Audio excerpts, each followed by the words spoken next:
Another chilly night, much as last night. Alexa, low temperature overnight, 42 degrees. We are going to see some rain this week, aren't we, Jeff?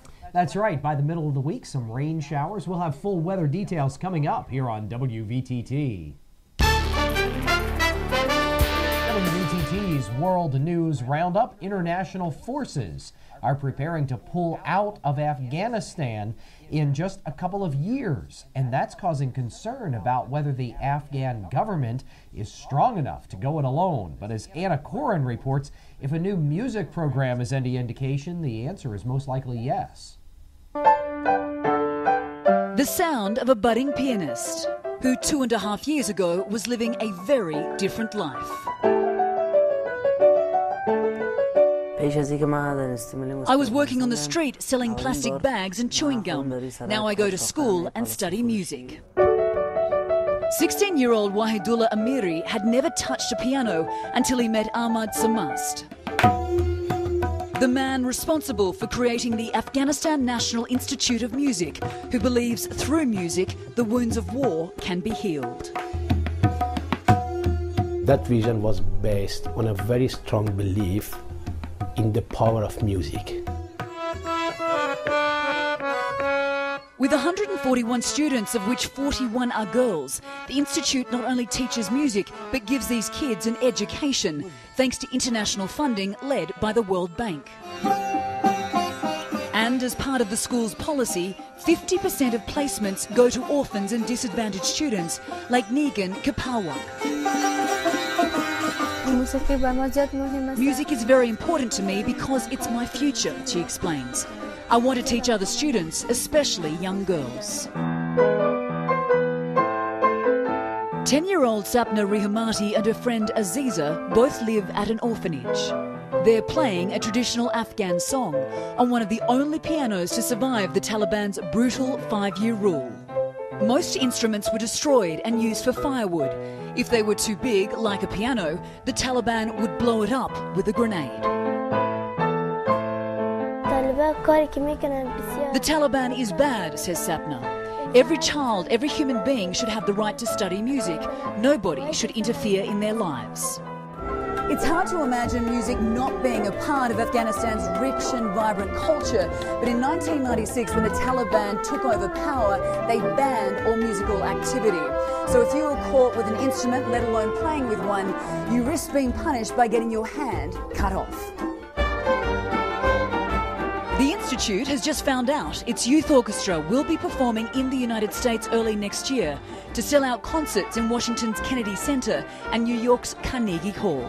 When people of the world see that there are Afghan girls and boys performing side by side, that means to a certain extent that we've won and that really Afghanistan has won.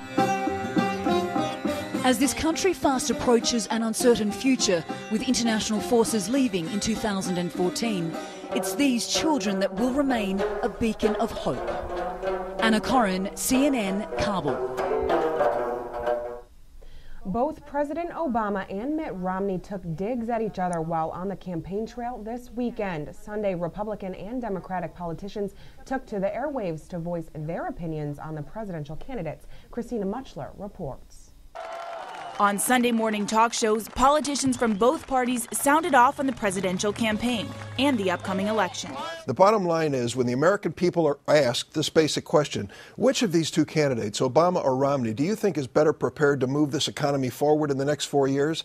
Overwhelmingly, they say it is President Obama. I think it's going to be about your bank account, not his Swiss bank account. It's going to be about your job, whether you have one or you're afraid of losing it. President Obama talked about jobs at a weekend event in Wisconsin. Because I'm not fighting to create Democratic or Republican jobs. I'm fighting to create American jobs. I'm not fighting to improve schools in red states or blue states.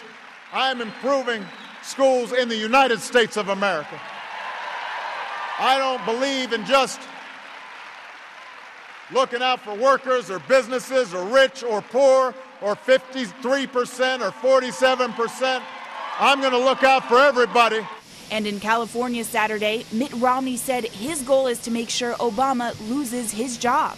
I know you heard the president this week say something unusual.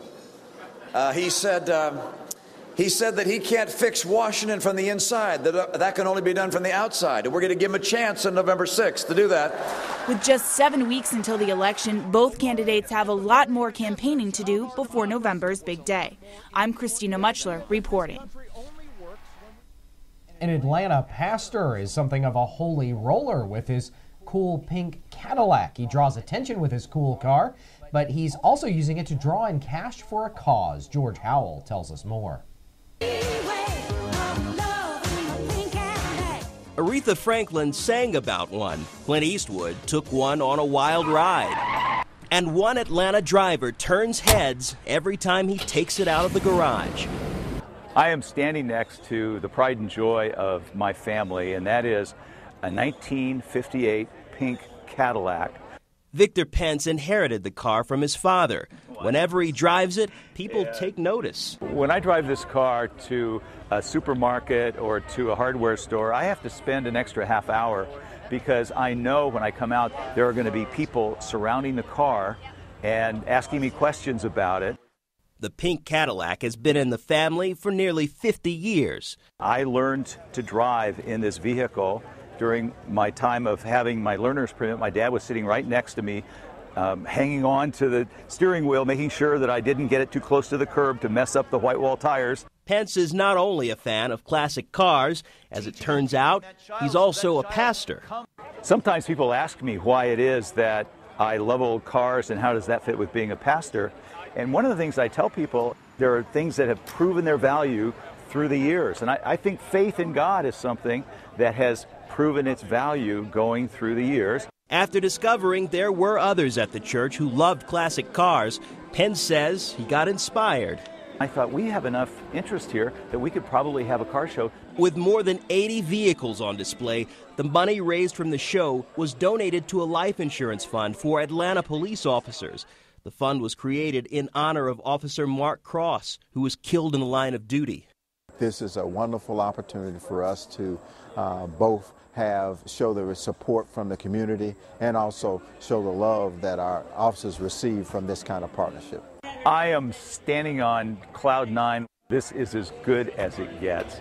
Organizers say next year's show is already in the works, and the pink Cadillac will once again lead the way. There's something about these cars that brings people together. George Howell, CNN, Atlanta. Sports is coming up, and also the big winners at last night's Emmy Awards. We'll tell you who won straight ahead as the 6 o'clock report rolls on here on News Channel 25 WVTT.